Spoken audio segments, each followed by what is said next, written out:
Hi friends, welcome to Shailaja's kitchen. నేను మీ Shailaja. Today మన కిచెన్లో నోరూరించే రెసిపీ వచ్చేసి శనగలతో గుగ్గిళ్ళని ఎలా ప్రిపేర్ చేసుకోవాలో ఈ వీడియోలో షేర్ చేస్తున్నానండి. ఫ్రెండ్స్, ఈ శనగల రెసిపీ టేస్టే కాదండి, హెల్త్కి కూడా చాలా మంచిదండి. ఇందులో ఎన్నో ప్రోటీన్స్ కలిగి ఉన్న ఈ శనగల రెసిపీ మనము నెలకి ఒక 2-3 సార్లు అయినా తీసుకోవాలండి. ఈ రెసిపీ చేసుకోవడం కూడా చాలా సింపుల్ ప్రాసెస్ ఫ్రెండ్స్. మీకు తక్కువ టైంలో శనగలతో స్నాక్ రెసిపీ ఎలా ప్రిపేర్ చేసుకోవాలో ఈ వీడియోలో షేర్ చేస్తున్నానండి. మీరు వీడియోని ఎక్కడ కూడా స్కిప్ చేయకుండా చివరి దాకా చూడండి. ఓకే ఫ్రెండ్స్, ఇంకా ఆలస్యం చేయకుండా దీని ప్రిపరేషన్ అంటే వీడియోలోకి వెళ్ళి చూసేయండి. ముందుగా ఇక్కడ 1 కప్పు వరకు శనగలను నేను ముందే నానబెట్టేసుకున్నాను ఫ్రెండ్స్. ఇలా మనం శనగలను ఒక 3-4 గంటల సేపు అయినా నానబెట్టుకోవాలండి. ఇక్కడ నేను ఒక 4 గంటల వరకు నానబెట్టుకున్నాను ఫ్రెండ్స్. ఈ శనగలను మనము శుభ్రంగా 2-3 సార్లు వాష్ చేసేసుకొని వాటర్ అన్ని వడగట్టేసుకొని కుక్కర్లోనికి ట్రాన్స్ఫర్ చేసేసుకుందాం. ఇలా మనము శనగలని కుక్కర్లో ఉడకబెట్టడం వలన శనగలు చక్కగా ఉడుకుతాయండి. నెక్స్ట్ 1 కప్పు శనగలకి 2 గ్లాసుల వరకు వాటర్ని వేసేసుకుంటున్నాను.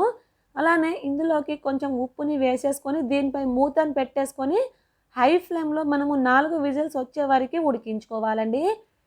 ఇక్కడ చూడండి, ఒక 4 విజిల్స్ తర్వాత కుక్కర్లోని గాలంతా నార్మల్గా పోయాక మూత తీసి చూద్దాం ఫ్రెండ్స్. మనకు ఇక్కడ శనగలు అనేది పర్ఫెక్ట్గా ఉడికిపోయాయండి. మీకు ఒకటి నలిపి చూపిస్తాను చూడండి ఫ్రెండ్స్. మనకు ఈజీగా ఇలా నలగాలండి.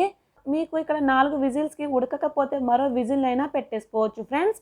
ఇలా ఉడికించుకున్న శనగలని రెడీగా పక్కన పెట్టేసుకొని స్టవ్ ఆన్ చేసి కడాయి పెట్టేసుకోవాలండి. ఇందులోని ఒక 2 టేబుల్ స్పూన్ వరకు ఆయిల్ని వేసుకుంటున్నాను.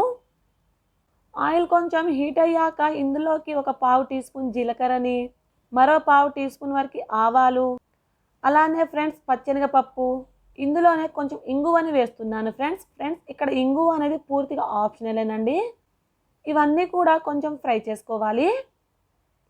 ఇవి కొంచెం ఫ్రై అయ్యాక నెక్స్ట్ ఇందులోనే సన్నగా పొడవుగా కట్ చేసిన ఒక పచ్చిమిర్చిని, అలానే సన్నగా పొడవుగా కట్ చేసిన ఒక ఉల్లిపాయని వేసేసుకొని ఫ్రై చేసుకుందాం.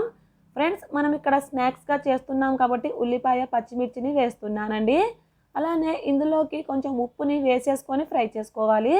మనము ముందుగానే శనగలలో ఉప్పు వేస్తామండి. ఇక్కడ చూసి వేసుకోండి ఫ్రెండ్స్. మంటని మీడియం టు లో ఫ్లేమ్లోకి టర్న్ చేసుకుంటూ ఉల్లిపాయలు మెత్తపడే వరకు ఫ్రై చేసుకోవాలి. ఇలా ఉల్లిపాయలు మెత్తబడ్డాక మనం ముందుగానే ఉడికించి పెట్టుకున్న శనగలను వేసేసుకొని బాగా మిక్స్ చేసేసుకోవాలి. ఫ్రెండ్స్, ఇలా శనగలు మీడియం ఫ్లేమ్లో మిక్స్ చేసుకోండి ఫ్రెండ్స్. నెక్స్ట్ ఇందులోకి 1/2 టీ స్పూన్ వరకు పసుపుని వేసేసుకొని బాగా మిక్స్ చేసేసుకోండి. ఫ్రెండ్స్, ఇక్కడ నేను పసుపు ముందు వేయడం మర్చిపోయానండి. మీరు ఉల్లిపాయలు వేసేటప్పుడే పసుపుని వేసుకోండి. ఇలా ఇదంతా బాగా మిక్స్ అయ్యాక ఇందులోనే సన్నగా తురుముకున్న క్యారెట్ని, అలాగే సన్నగా తురిమి పెట్టుకున్న పచ్చి కొబ్బరిని వేస్తున్నాను ఫ్రెండ్స్. ఇలా పచ్చి కొబ్బరి వేయడం వలన మనం చేసే ఈ శనగల గుగ్గిళ్ళు చాలా టేస్టీగా ఉంటుందండి. తినేటప్పుడు అక్కడక్కడ పచ్చి కొబ్బరి తలుగుతూ చాలా బాగుంటుంది ఫ్రెండ్స్. ఒకసారి ఇలా ట్రై చేయండి, పచ్చి కొబ్బరి స్కిప్ చేయకుండా. సూపర్గా ఉంటుంది ఫ్రెండ్స్. మీరు మరీ ఇదే కావాలనుకుంటారండి, అంత బాగుంటుందండి. ఇలా మొత్తం అంతా కూడా బాగా మిక్స్ చేసేసుకొని మంటని మీడియం ఫ్లేమ్లోకి టర్న్ చేసుకొని దీనిపై మూతను పెట్టేసుకొని 2-3 నిమిషాలు ఉడికించుకోవాలి. ఒక 3 నిమిషాల తర్వాత మూత తీసి చూడండి ఫ్రెండ్స్. లాస్ట్లో కొత్తిమీరను యాడ్ చేసేసుకొని బాగా మిక్స్ చేసేసుకోవాలి. ఇది చాలా టేస్టీగా ఉంటుందండి. ఒకసారి కంపల్సరిగా ట్రై చేయండి ఫ్రెండ్స్. ప్రసాదంగా చేయాలనుకుంటే ఉల్లిపాయలను అలానే పచ్చిమిర్చిని స్కిప్ చేసి చేయండి. అది ఎలా చేయాలో నేను ఒక వీడియో కూడా చేశానండి. చూడని వాళ్ళు ఉంటే చూడండి. అలానే నేను డిస్క్రిప్షన్లో కూడా దాని లింక్ ఇస్తానండి, ఒకసారి చూడండి. ఇలా ఒక 2-3 నిమిషాలు బాగా ఫ్రై చేసుకున్నాక ఒక ప్లేట్లోనికి తీసేసుకొని వేడివేడిగా సర్వ్ చేసుకోవడమేనండి. చాలా టేస్టీగా చాలా సూపర్గా ఉంటుందండి. ఈ రెసిపీ మీకు నచ్చితే ఒక లైక్ చేసి షేర్ చేయండి. అలానే సబ్స్క్రైబ్ చేసుకొని పక్కనే ఉన్న బెల్ బటన్ని క్లిక్ చేయండి. Thank you for watching.